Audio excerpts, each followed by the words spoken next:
피지섬 생각만 해도 많은 것이 떠오르네요. 푸근한 날씨, 모래사장, 전혀 오염되지 않은 열대의 황야, 그리고 심지어 생수 브랜드까지요. 하지만 잘 알려지지 않은 사실은 이 섬이 세계를 바꿀 비행법의 발전을 일으켰다는 거죠. 어떤 비행법인지 알아볼게요. 우선 이야기를 하나 들려드리죠. 피지 출신의 일라이티아 타바카쿠코로는 90년대 초 항공교통관제사로 일했습니다. 당시 그는 파일럿인 친구들 몇 명과 피지의 주요 섬인 비티 레부에서 군도의 북동쪽에 있는 작은 섬들 중 하나로 바다를 건너 빠르게 비행을 하기로 했습니다. 이전에 비행을 해본 노선이었기 때문에 목적지까지 가는데 어떤 어려움도 없을 것 같았습니다. 하지만 큰 섬이 그들 뒤로 사라진 지 얼마 되지 않았을 때 비행기가 역풍을 맞아 항로를 이탈하게 되었죠. 처음에 항해하려고 했던 섬은 어디에도 보이지 않았습니다. 그들은 푸른 태평양 창공에서 길을 잃어버렸습니다. 상황은 꽤 끔찍해 보였죠. 그러나 곧 타바카코코로는 최근 비행기에 GPS를 장착했다는 사실을 떠올리고 스위치를 켰습니다. 그리고 순식간에 그들은 자신들의 위치를 정확히 파악했고 육지로 향하는 항로를 입력할 수 있었습니다. 21세기에 이는 평범한 얘기 같은데요. 그때 당시 GPS는 비교적 새로운 개념이었고 많은 사람들이 실효성을 확신하지 못하고 있었습니다.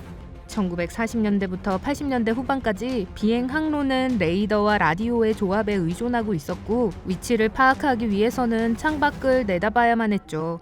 비행기는 라디오 신호소와 시각적 표지를 기반으로 자체 방향을 정했습니다. 이 시스템은 불완전하지만 육지에서는 실행이 가능했습니다. 하지만 대양 횡단 비행에서는 큰 도움이 되지 않았죠. 예를 들어 피지는 광활한 바다 위 300개가 넘는 섬들로 이루어진 군도를 비행할 때 겨우 5개의 라디오 신호소만을 가지고 있었습니다. 바다 위를 나는 비행기는 비행 항해사라는 승무원을 고용해야 했습니다. 순간 비행기가 정확히 어디에 있는지 알아내는 것이 그들의 일이었습니다. 목재 선박 시대 이후로 변하지 않은 기술에 의존하는 것이었죠. 주된 방법 중 하나는 천체항법이었는데 이 역시 완벽하지는 못했습니다. 비행기의 위치를 확인하기 위해 태양, 달, 별을 이용했지만 흐린 날에는 관측이 어려웠으니까요. 만약 날씨가 맑지 않다면 눈을 감은 채 나는 것과 같았어요. 또 다른 방법은 마지막으로 확인한 위치에서 얼마나 멀리 이동했는지를 측정해 위치를 추정하는 것이었습니다. 비행 속도와 나침반 읽는 법을 아는 사람이라면 누구나 할 수 있는 일이지만 정확한 과학과는 거리가 있습니다. 이미 길을 잃었다면 이 방법은 큰 도움이 되지 않을 거예요. 두 가지 방법을 조합하면 문제를 어느 정도 해결하는 데 도움이 되지만 여전히 완벽한 방법은 아닙니다. 악천후일 땐 비행기가 방향을 틀어 항로에서 수백 킬로를 벗어나기 일쑤였으니까요. 이런 사고는 심각한 결과를 초래할 수 있었습니다. 또한 A에서 B 지점까지 혹은 C부터 D까지 신뢰할 수 있는 항로를 찾는 것의 중요성을 일깨워주죠. 첫 번째 GPS 위성은 1978년에 발사되었고 이후 15년 동안 23개의 위성이 추가로 발사되었습니다. 이 위성들은 지구 주위에서 정지 궤도를 유지하는데 지구와 비교했을 때 이 위성들은 항상 같은 위치에 존재합니다. 이는 각 위성들이 지구 표면의 어떤 특정 지점으로부터 항상 같은 거리라는 것을 의미하기도 합니다. 자동차의 GPS 또는 비행기에 제어하는 궤도 위성으로부터 신호를 송수신합니다. 이렇게라면 현재 위치와 가장 가까운 두 위성 사이의 거리를 측정할 수 있죠. 이렇게 GPS는 사용자의 위치를 최대한 정확하게 식별할 수 있습니다. 미국 정부는 GPS 기술을 대중이 이용할 수 있도록 고려했습니다. 국방부는 여러 항공사의 GPS 접속 판매를 제한했죠. 하지만 1983년 비행기 추락 사고 이후 그들은 GPS를 사용하는 장비를 가진 사람이라면 누구나 GPS를 자유롭게 이용할 수 있도록 결정했습니다. 정부는 GPS 위성의 수를 15개에서 24개로 늘릴 계획도 세웠습니다.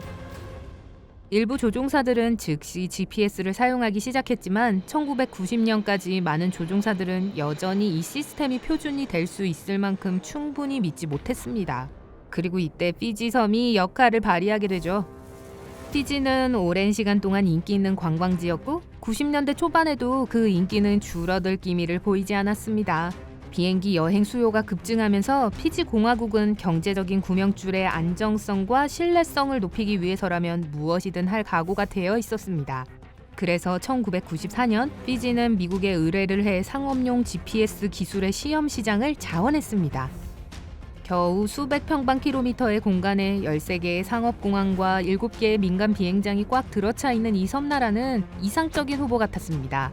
피지의 다양한 풍경 덕분에 미국 연방항공청은 GPS가 장착된 비행기가 다양한 지형에서 어떻게 작동하는지 평가하는 기회도 얻을 수 있었죠.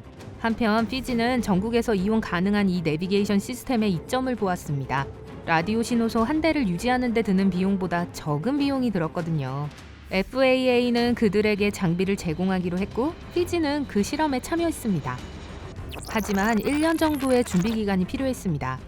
피지는 전체 상업용 항공기를 개조하고 새로운 장비를 사용하는 방법을 승무원들에게 교육시켜야 했습니다. 하지만 모든 준비가 끝나면 곧 보상을 받게 될 거였죠. GPS는 날씨와 상관없이 작동하기 때문에 불투명한 시야로 인해 더 이상 비행기의 방향을 돌릴 필요가 없었습니다. 또한 비행기가 더 이상 라디오 신호소나 시각적 표지의 궤도를 따라갈 필요가 없기 때문에 목적지까지 더 직접적인 경로를 입력할 수 있습니다.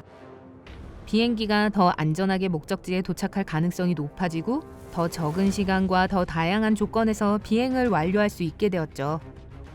주어진 시간에 모든 비행기가 정확히 어디에 있는지 파악하는 건 피지의 항공교통 관제사에게 상당히 큰 도움이 되었습니다.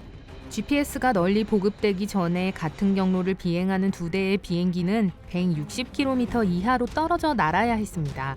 두 번째 비행기는 이륙하기 전 18분 동안 기다려야 했죠. GPS 덕분에 비행기들은 이제 서로 37km 이내에서 안전하게 비행할 수 있게 되었고 연속 비행의 지연은 단 10분으로 줄어들었습니다. 또 다른 변화는 비행기가 출발점으로 돌아가는 상황을 위해 항상 충분한 연료를 운반할 필요가 없다는 것이었습니다. 혹시 모를 회항을 더 이상 대비할 필요 없이 목적지에 안전하게 도착할 때 필요한 연료만 충분히 가져가면 되니까요. 연료 소비가 엄청 감소한 거죠. 1996년 UN 보고서에서는 GPS 설치는 3개월이 지나면 이익이 설치비보다 크다는 결론을 내렸습니다. 즉, 피지와 FAA는 자신들의 투자에 대한 성과에 열광했습니다. GPS 내비게이션의 유용성과 신뢰성이 확고히 확립된 가운데 얼마 지나지 않아 이는 업계의 표준이 되었습니다.